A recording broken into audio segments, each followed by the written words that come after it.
ভারতের উত্তর প্রান্তে তিব্বতের কোলে শীতল এক মরুর দেশ লাদাখ।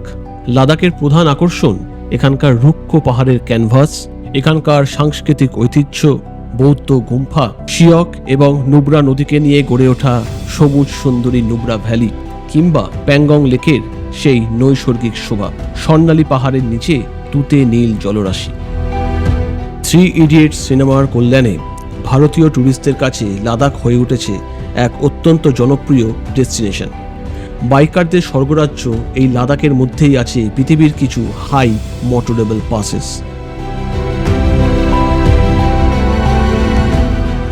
অনেকেই নিজেদের উদ্যোগে সপরিবারে লাদাখ বেরিয়ে আসতে আগ্রহী, কিন্তু তেমন ভরসা পাচ্ছেন না। লাদাখ সিরিজের এই ভিডিওগুলো রইল আপনাদের জন্য। আপনারা দেখুন, প্ল্যান করুন এবং বেরিয়ে পড়ুন স্বপ্নের লে লাদাখের উদ্দেশ্যে।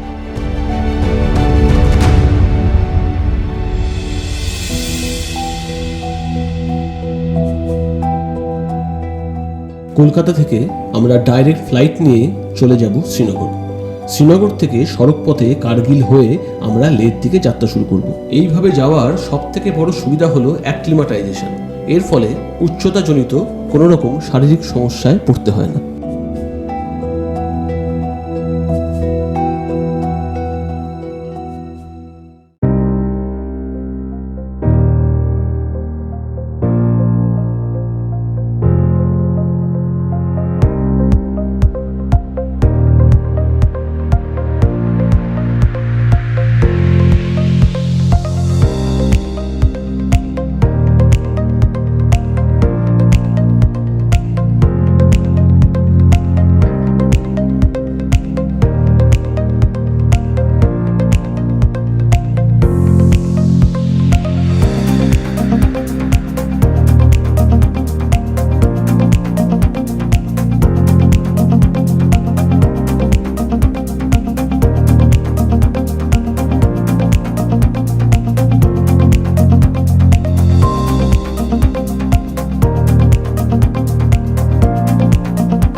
সুপ্রভাত। কালকে আমরা শ্রীনগরে রাত্রিবাস করেছিলাম। আজ আমরা এখন এই সকালবেলায় শ্রীনগর থেকে কার্গিলের দিকে যাব। পাহাড় ঘেরা ছবির মতো শহর, তার মাঝখানে অজস্র রঙিন শিকারা, ভাসমান হাউসবোট নিয়ে ডাল লেক। লেকের জলে মাঝ বরাবর সারি সারি হাউসবোট, নানান রঙের, নানান নামের।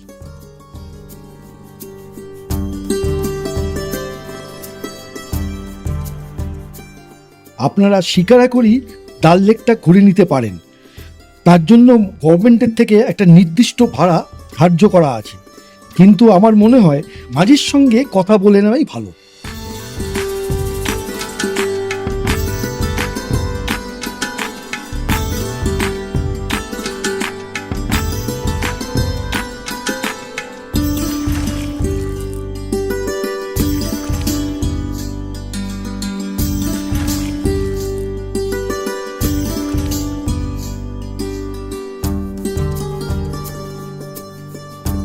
নমস্কার।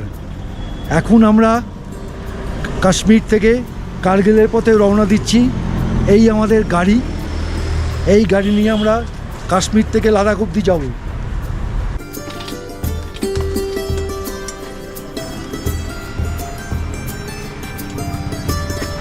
যে মাল লোড হচ্ছে এখন।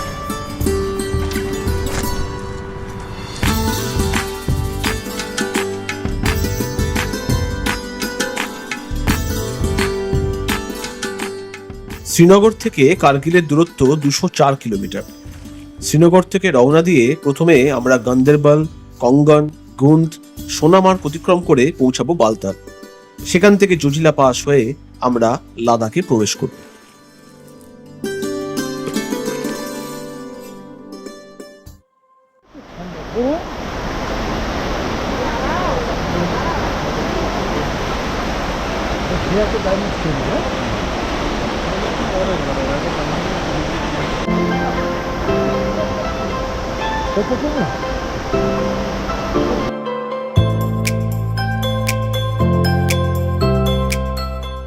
গান্দেরবাল ছাড়িয়ে ওইল নামক জায়গায় এই সুন্দর নদীর পাশে বসে অল্প কিছু খেয়ে আমরা আবার কার্গিলের উদ্দেশ্যে রওনা দিলাম।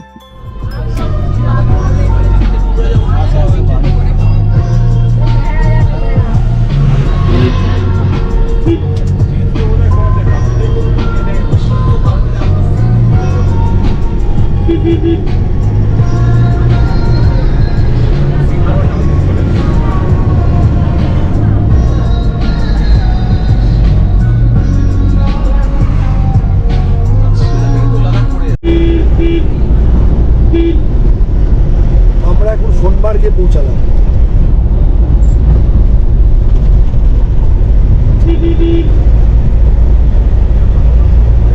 সোনমার্গে অপূর্ব সৌন্দর্যতার প্রকৃতি, নদীর রূপ এত অপূর্ব, চোখ ফেরানো যাচ্ছে।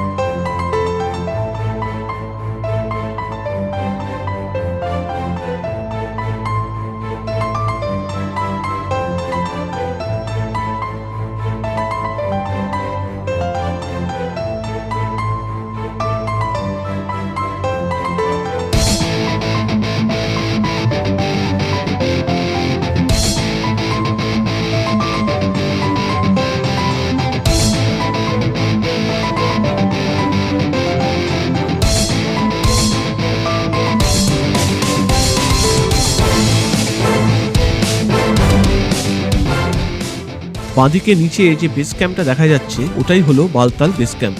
অমরনাথ দর্শনের জন্য পাহেলগাঁও ছাড়াও অপর একটি বেস ক্যাম্প হলো বালতাল বেস ক্যাম্প।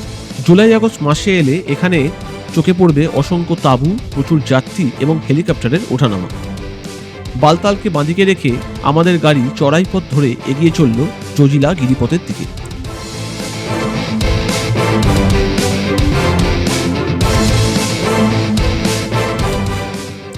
সমগ্র হিমালয়ের সবচেয়ে বিপজ্জনক সড়ক পথের তালিকায় অনায়াসে স্থান করে নেবে বালতাল থেকে এই জজিলা যাওয়ার পথ।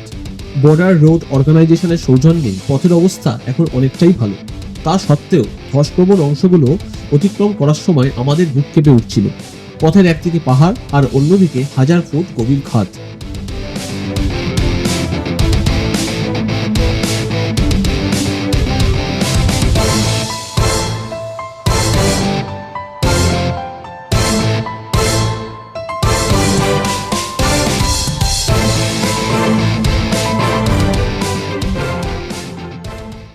আমরা এখন জজিলা পাস 0 পয়েন্টে এসেছি। একটু হাঁপ ধরছে, আমরা সেরকম প্রিকশন নিয়ে নিয়েছি।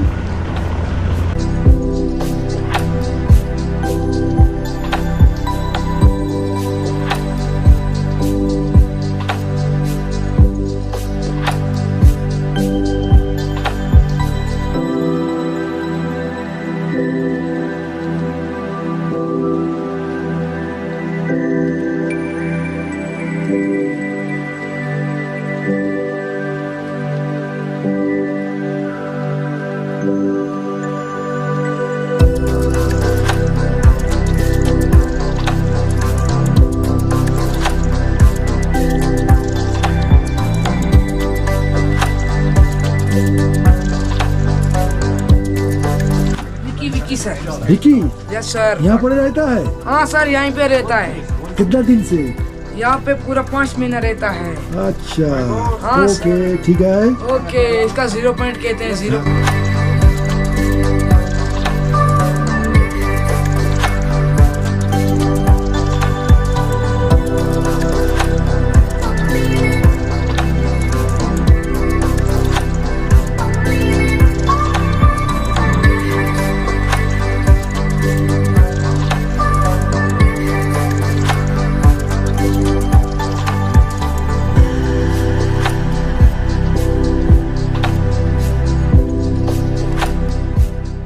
জজিলা পাস অতিক্রম করার পর উতরাই পথ ধরে নামার সময় আমাদের সঙ্গে লাদাখের প্রথম পরিচয় হলো।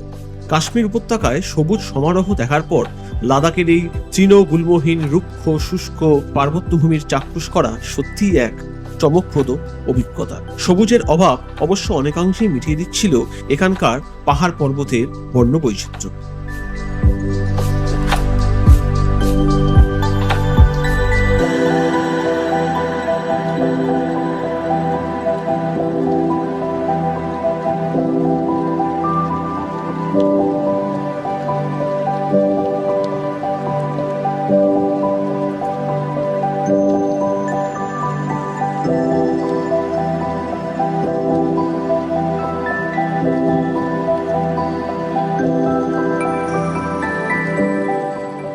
সোনামার্গ থেকে প্রায় 63 কিলোমিটার জার্নি করে পৌঁছে গেলাম দ্রাস। দ্রাস শহরটি বিশ্বের দ্বিতীয় শীতলতম জনপদ রূপে স্বীকৃত। শীতকালে এখানে রাতের তাপমাত্রা প্রায়শই -40 ডিগ্রি সেলসিয়াসে নেমে যায়। আমরা এখন চলে এসেছি কার্গিল ওয়ার মেমোরিয়াল। এইখানেই কার্গিলের যুদ্ধটা হয়েছিল। এটা আমরা দেখব।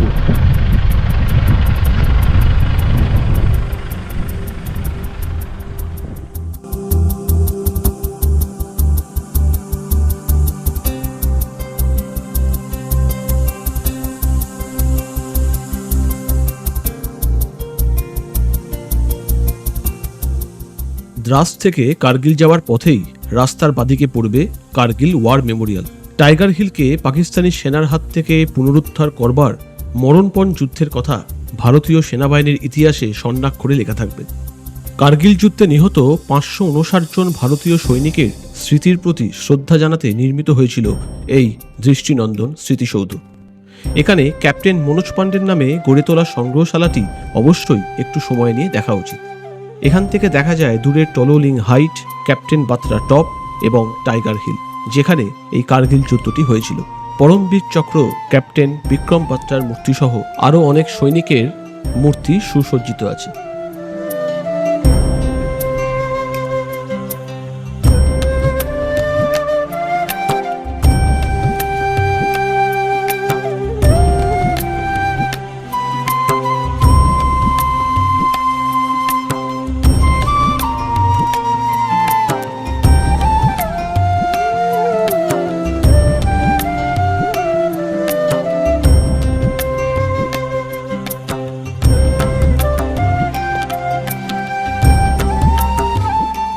1999 সালে পাকিস্তানি সেনাবাহিনী এলওসি ক্রস করে জম্মু কাশ্মীরের এই সমস্ত অঞ্চল দখল করে। পাকিস্তানি বাহিনী কার্গিল লে হাইওয়ের অধিকাংশ জায়গা নিজেদের আধিপত্য বিস্তার করেছিল। ভারতীয় সেনাবাহিনী 1999 সালের মে মাসে এই অঞ্চলটি পুনরুদ্ধারের জন্য অপারেশন বিজয় শুরু করে, যার ফলে এই কঠোর পাহাড়ি পরিবেশে শুরু হয় ভয়াবহ একটি যুদ্ধ। প্রত্যেক বছর 26শে জুলাই ভারতে কার্গিল বিজয় দিবস পালন করা হয়।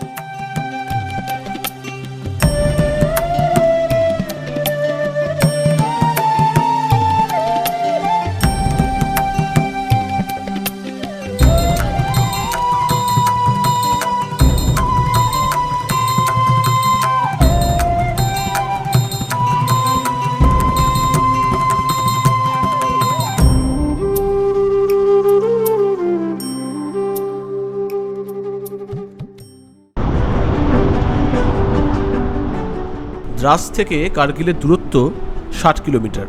পথের ধার দিয়ে দ্রাস নদী কিছু দূর বয়ে গিয়ে প্রথমে পাক অধিকৃত কাশ্মীর থেকে বয়ে আসা সিংহ নদীর জলধারায় পুষ্ট হয়েছে। তারপর আরও কিছু দূর গিয়ে কার্গিলের দিক থেকে বয়ে আসা সুরু নদীতে গিয়ে পড়েছে। আজকে আমরা সুরু নদীর তীরে কার্গিল শহরে রাত্রিবাস করব। আজকের ভিডিও এই পর্যন্ত।